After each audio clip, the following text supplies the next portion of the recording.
What is good, YouTube? Warstu here with a video on Deadpool and Wolverine. So just under a week to go, and they've finally revealed the final trailer. Although I don't believe Marvel, they're going to drop so many TV spots, teasing so much in this 1 2-minute trailer. Some people think they've taken it too far. Well, this trailer confirms a lot of what we and other YouTube channels have been saying about who's going to appear in the movie, because they revealed something that I didn't think they'd reveal. Not really a biggie, but it's kind of a callback to the first trailer. So if you are new around and make sure subscribe to never miss any of the Marvel, DC, Kaiju, Monsterverse, pop culture-based content that I try to cover on a daily basis, go to the subscribe channel, turn notifications on, and let me know who is under the Lady Deadpool mask now that we've got a full reveal. There is so many rumors going around about who it is. Apparently, Lady Deadpool will be voiced by Blake Lively, but it's not physically played by her. Then people saying it's Taylor Swift. People saying it's Bella Thorne. People saying it's going to be absolutely no one. People saying it's going to be Vanessa, Deadpool's girlfriend.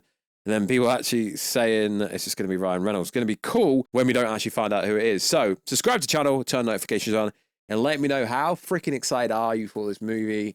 And how freaking excited are you for the future of Marvel if San Diego Comic-Con is cool and all the rumors turn out to be true? So if you could, follow us on Instagram at Warstu to see the beautiful face, man, and beautiful voice. And if you could, follow us on Twitter, WarstuG. All right, let's get into it. So we get a shot of Lady Deadpool fully clothed in her latex costume.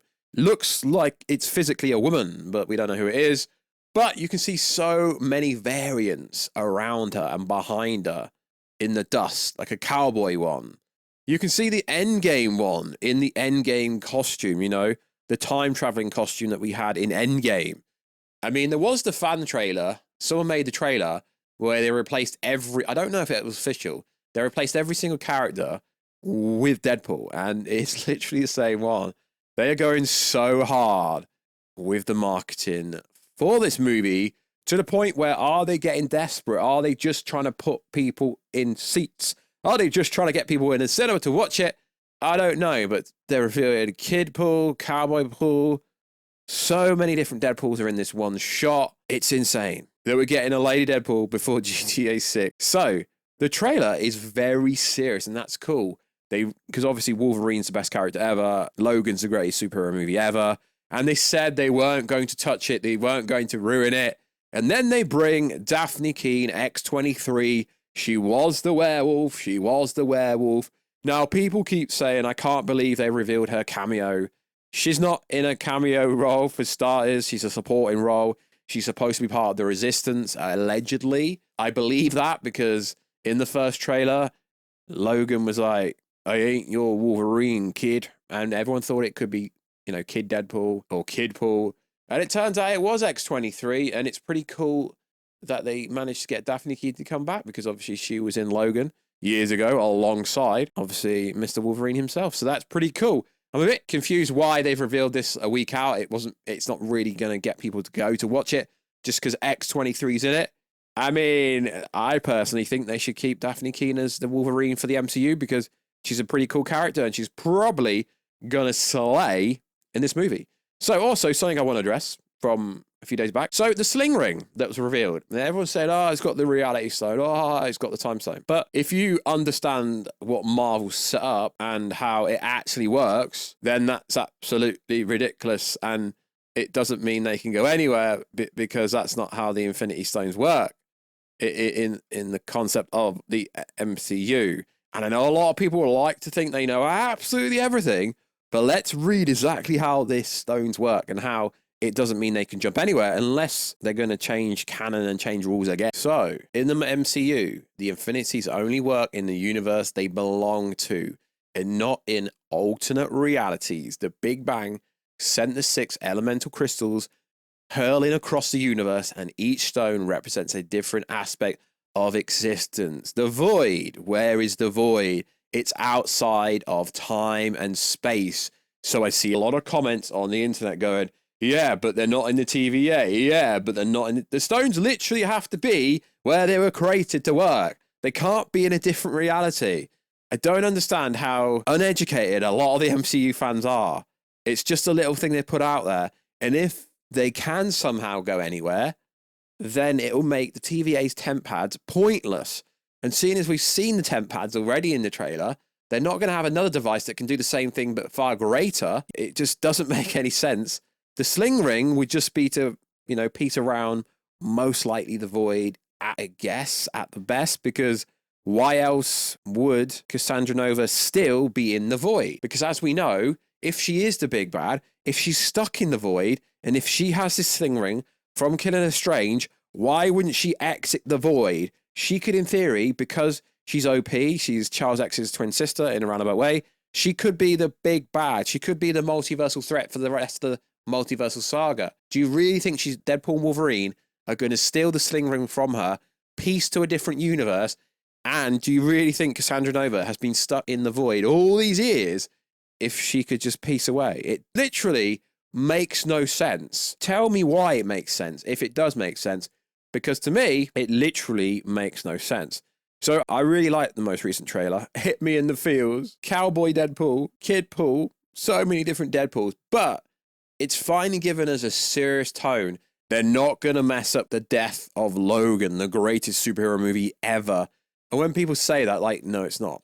So recently, Kevin Feige came out and said something, which I kind of think is redundant. So if he said, if Endgame is a 10, and if Infinity War is a 9 in how important they are, then Deadpool and Wolverine is an 8 for how important it is moving forward in the multiversal saga. Sorry, Feige, but Deadpool and Wolverine should be a 10 because it's a multiversal saga. We've only had one multiversal movie be in Ant-Man 3. I get it. The end of the Marvels. We've seen the X-Men universe where Deadpool and Wolverine are going to end up, no, not the same one they're from. That is a different universe, evidently. We know that because there's different X-Men there to the actual Foxverse. How hard is this for some people to understand? If they are going to end up in an X-Men universe, it's not going to be the universe they want from. Now, in a trailer that came out the other day, we do see Dogpool, Deadpool, Wolverine in Blind Owl's apartment. Is that the end of the movie? I don't know. I think there's been a hell of a lot of misdirection in these trailers to a certain degree. I still don't think they've shown much from the third act. Yes, we do see a scene that looks like Wolverine is getting absolutely tortured. He looks like he's getting psychotically tortured. But the trailer does one thing really cool. It does tell you the reason why Wolverine puts the suit on was because he failed to save the X-Men. He wasn't there. And hopefully we see the flashback sequence and we will see a bunch of the X-Men in a flashback sequence. That's been the biggest rumor and it's been on most plot leaks for literally over 6 months, give or take. So it does make you think this movie's serious because so far it's been happy-go-lucky. This is a very serious trailer. It's like, damn, they're actually going to go hard R. Because there's one scene where we have Cassandra Nova touching Mr. Wolverine's head. And this is most likely when he's going to have a flashback sequence. We see the graveyard scene. Most likely when we're going to see a sequence of all the X-Men dying or some kind of variation of that. And we also finally see the Resistance and Rebels. We know they're going to fight. We know that's essentially going to be part of the third act. I don't think Cassandra Nova is actually going to die from everything we've read and everything we've seen. It just seems like somehow they're going to escape from the void. They're probably going to go back to the TVA, then try and get back to their own universe, or some variation of that. But this trailer went so hard. I don't think it actually went a bit too far, but some people, even people in the industry, said they spoiled a bit too much. I don't think they did, because everyone already expected X-23 to be in it. Because like we said, if there is going to be any cameos or any supporting role, as Sean Levy keeps ramming it down our throat, it's got to make sense. They're not just going to throw Thanos out of nowhere. They're not just going to throw these random people into the movie out of nowhere. So hopefully they don't drop any more footage because there is so many Deadpool variants we've seen. And hopefully they're not 5-second scenes. Hopefully we actually get to see the other variants as properly. Hopefully they've not wasted a bunch of time for a little 5-second clip. Hopefully we get to see the Deadpool Corp and all the other Deadpools for at least a few minutes. That'll be so freaking cool. Can't wait to see the reveal of Lady Deadpool, even though I don't actually think that's going to happen. And it is interesting how Cassandra Nova spoke about the other X-Men, and it's most likely going to have some little flashback in the movie As we know, Cassandra is going to be an absolute savagely beast. Is probably going to be an anti-hero. We haven't really seen much of her. They actually haven't shown that much. They've shown a lot. They keep revealing a lot without showing you that much, which is fantastic. And it's cool because outside of the first 30, 35, 36, 37, 38, 39, 40, I find it funny because everyone went to these fan screeners. They keep giving you a different time. Which one is it? Is it 35 or 40 or 38? I don't know. It almost makes me think these people are making it up that they're actually seeing it because they keep changing how long it was. So it's pretty cool. And what the freaking hell is going on with a Deadpool variant having the time heist suit in the endgame? Like, interesting find. Courtesy of the Geeky Cast. Check him out on Twitter, YouTube, TikTok. Really knowledgeable guy. And also there's one sequence where we see Cassandra Nova looking pretty close to what happened to Loki. So what is it? We don't know. Find out in just under a week. So like always, guys, let us know. Did this trailer reveal too much without revealing too much? I think it did reveal too much without actually giving the full context of what it was actually showing you. Pretty darn cool trailer, if you ask me. Thank you very much for all the love and support, guys. I may go over one final plot leak before the movie comes out because I think it's pretty reliable, the one I have. I think it is basically the whole movie.